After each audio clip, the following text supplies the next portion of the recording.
hear the poems, be given a body, given life in the flesh, is really something great. And tonight I'll introduce our final poet, who will also read her own poems. Her name is Rita Simmonds.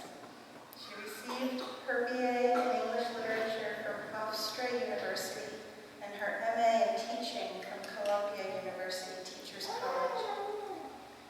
She is a 3-time winner of the Best Original Poetry category at the annual Catholic Press Association Awards, 2011, 2010, and in 2004, and has also received numerous second and third place CPA awards.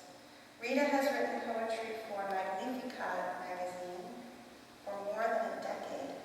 Most recently, 14 of her poems were featured in the best-selling Magnificat Year of Faith companion. Rita lives in Brooklyn, New York, with her husband Frank and their 2 boys, Micah and Merton.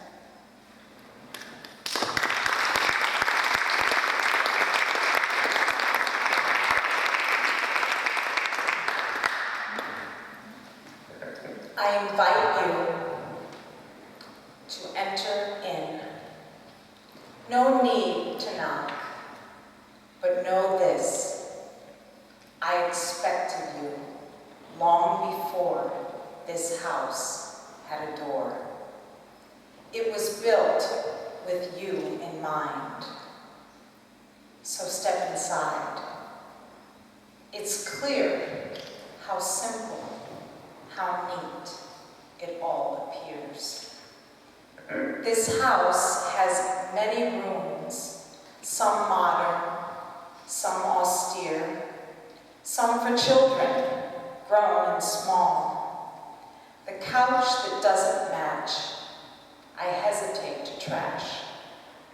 Let's keep it in the hall with all your outerwear.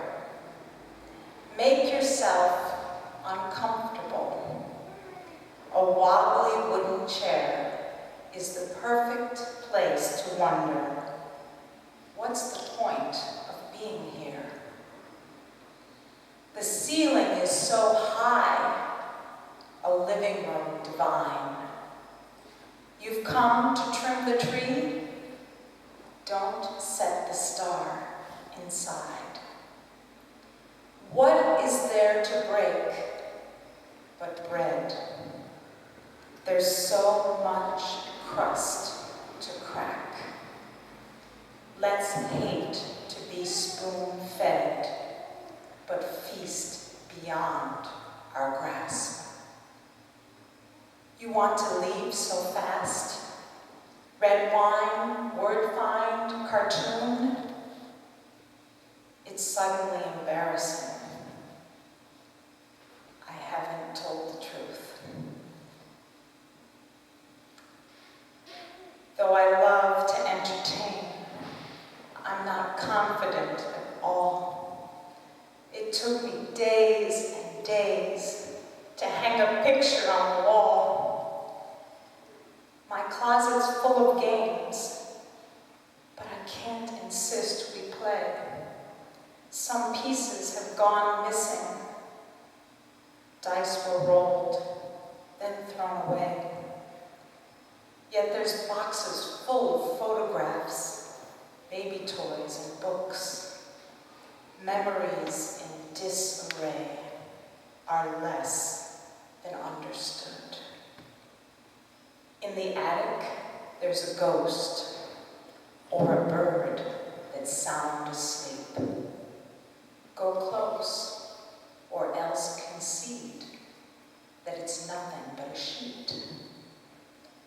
I could create nonsensical and build a house of fun, or apologize profusely for the floors that need redone. But I'd rather let you wander in the space that's yours to roam. If I tried too hard to keep you, you you will never be at home. The tour is incomplete, but it's past the time to go. Don't leave without a sweet. Keep your pockets full of breadcrumbs for the road.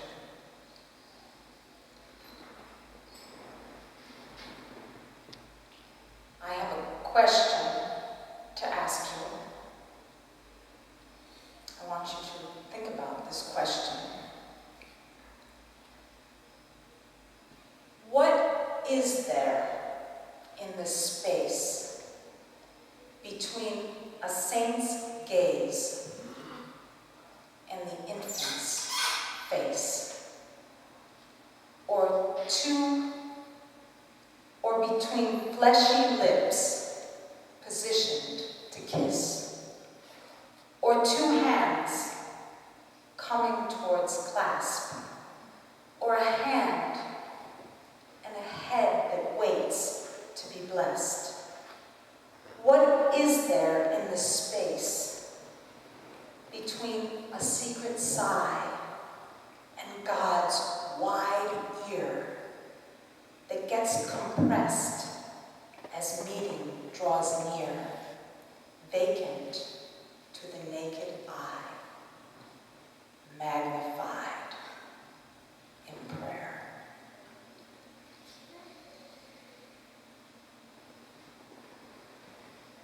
I saw the beautiful statue in the Cathedral of St. John, the image that was used to advertise Pittsburgh encounter. So this poem is dedicated to St. John. You felt so afraid, so all alone in the dungeon of disbelief, mistrust, daggers thrust into your confidence. Your cheek you turned against the splinters of the stake, and there it stayed and burned. Charred bodies, what was left to tell the story of your death. But of your life, what could we say? Not a fallen soldier, but a burnt and blackened bride went to paradise that day.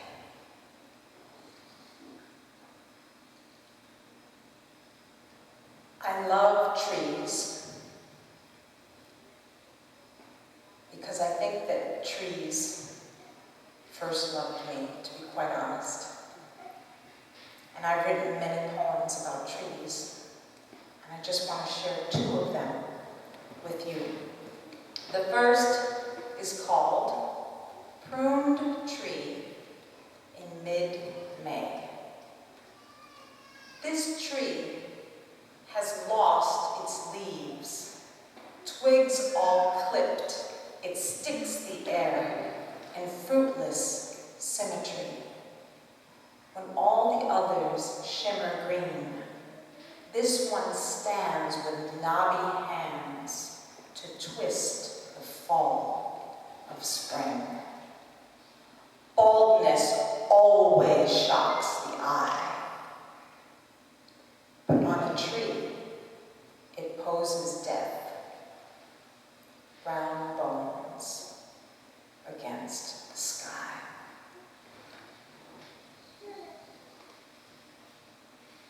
The second tree is a small pine on a landing.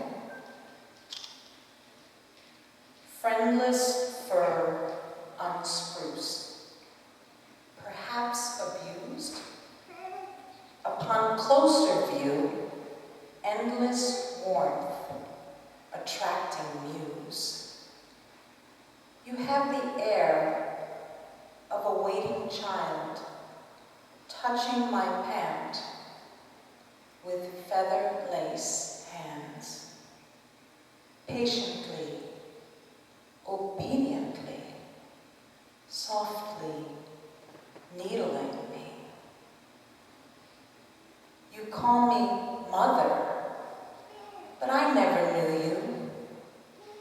Still, you choose to claim me with gentle air, with gentle sway, no care to blame me. Tiny pine, I name you, standing on a landing in a pot. You air the crime, but not the shame. This earth forgot.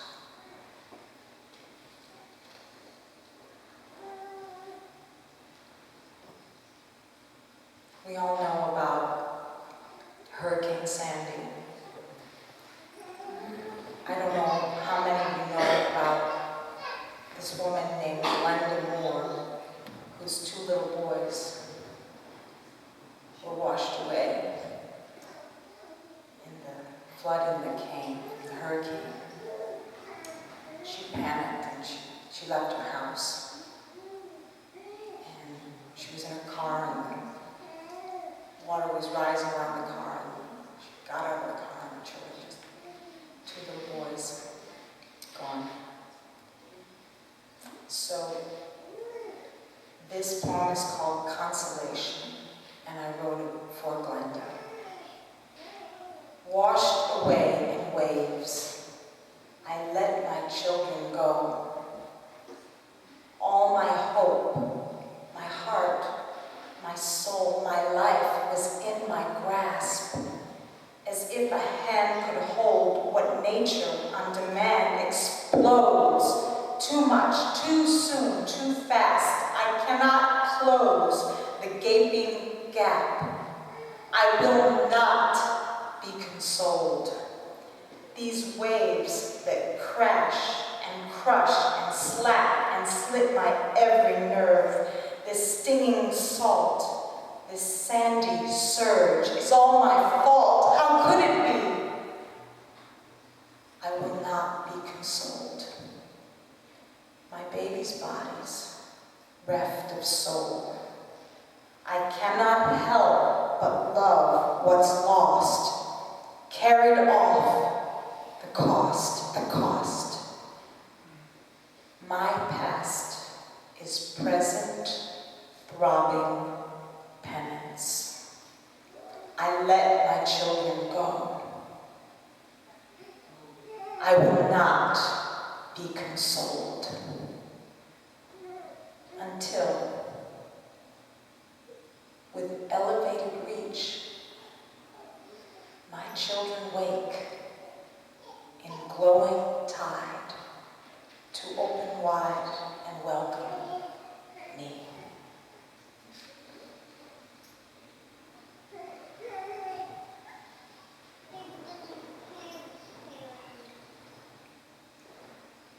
The next poem is called Magi Admitted. It's a poem about being in a mental institution at Christmas time. I wondered how it would end, going all that way at 12 a.m., driving on and on. The empty highway had never been so awakened from a dream. What is the world doing now? Is there another soul around to share the acuteness of my need? At the center of the city, the avenue bore signs, angels dangling from the wire, wings aflutter without flying. It's the sentence of the season for those who seek for things unseen. You can't buy them in a drugstore, like the tinsel red and green, silver gray and yellow gold, wrapping railings, swirling poles, like the chorus girls of ailing step, who every year repeat the show. With speed, I passed beyond the trim, through traffic lights of red or green. I ended in a zone unknown, dodging laughs and screams. Behind a door that locked behind, I waited for my key. Parading round the social square, around the nurse's box, were people of chaotic hair who swept the floor with socks. The people of the key approached. Their coats were dazzling white. They had no wings, they didn't sing, but they were most polite. Please tell us now, what brought you here? What should I say? What could they hear? It started with the star, I thought, the one we've always known about, the early light we've come to doubt.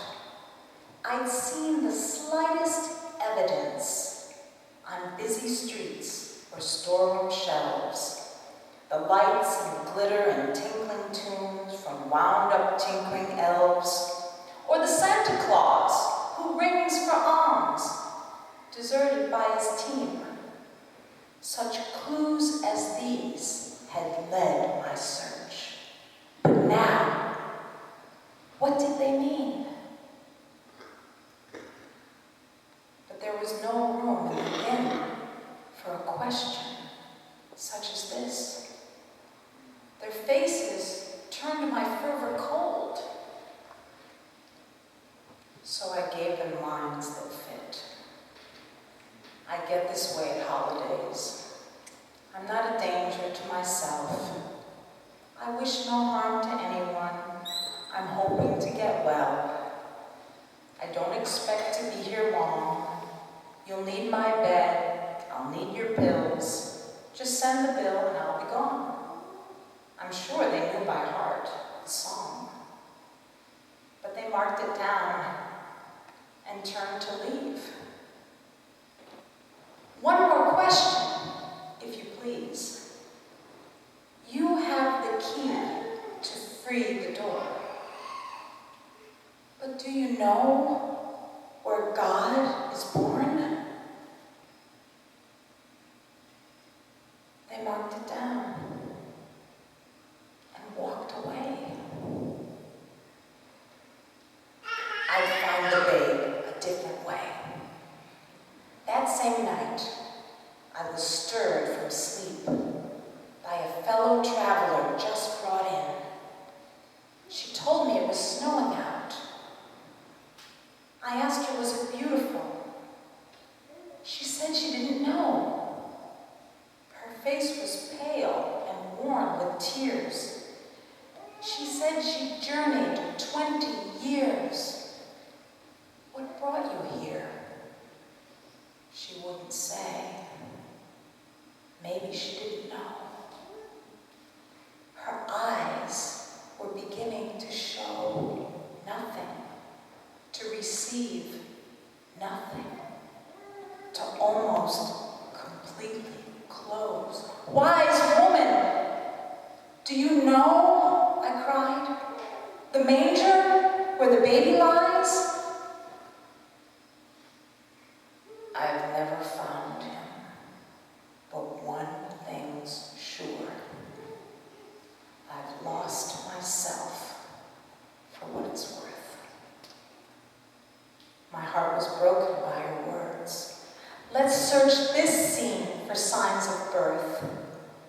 In haste, we met a restless soul, his face reflecting white and red, gazing at the neon sign. Above the door, we'd all come in. I see you always move, I said. I wander halls that know no end. He pointed to the exit light, but still the star of Bethlehem.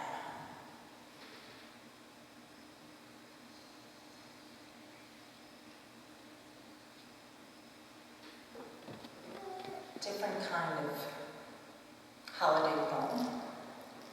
It's called Season Greetings. Autumn leaves and long shirt sleeves and breath that's white in early night. Too soon the snow will come, then go.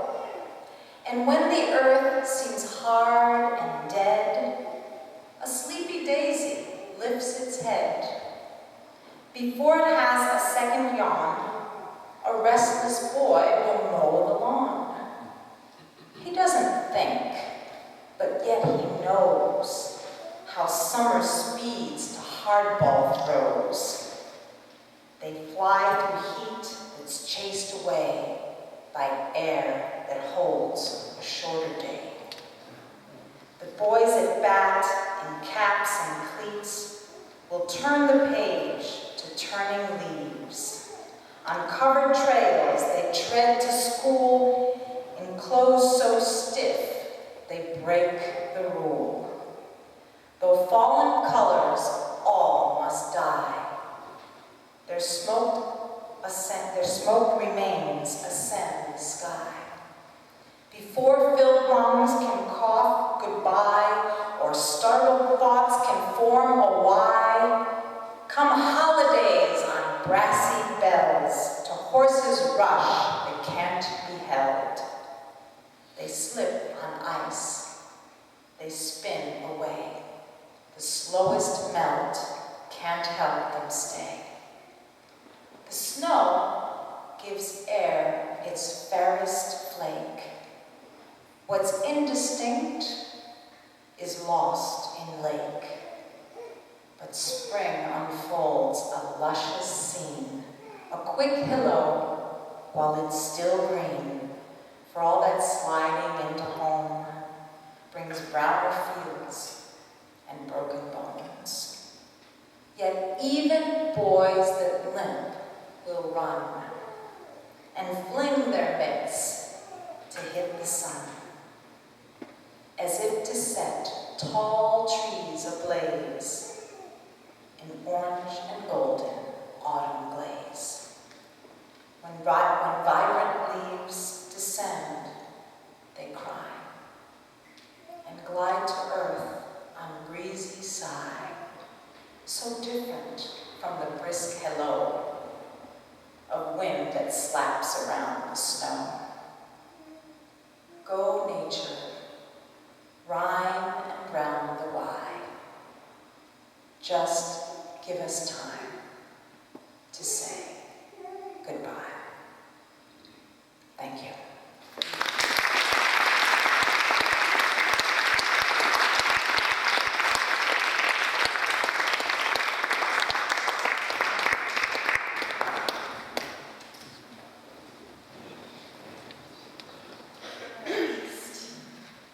Tonight we've experienced so much beauty.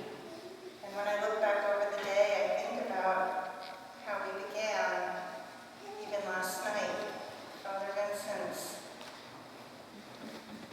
provocation to think about how desire begets desire. And all through the day, we've encountered this desire again and again, different faces, different bodies, different accents, with different notes. I want to thank everybody who's come today, and I hope that you'll all be able to join us again tomorrow. The exhibits, the one on Dr. Jerome Lejeune, who discovered trisomy 21, otherwise known as Down syndrome, will still be up, as will the exhibit on Earth, Human Habitat. In addition, we have one more event tomorrow at 2 p.m. Giorgio Ambrosio will speak about the Higgs boson and us, from the subatomic to the human.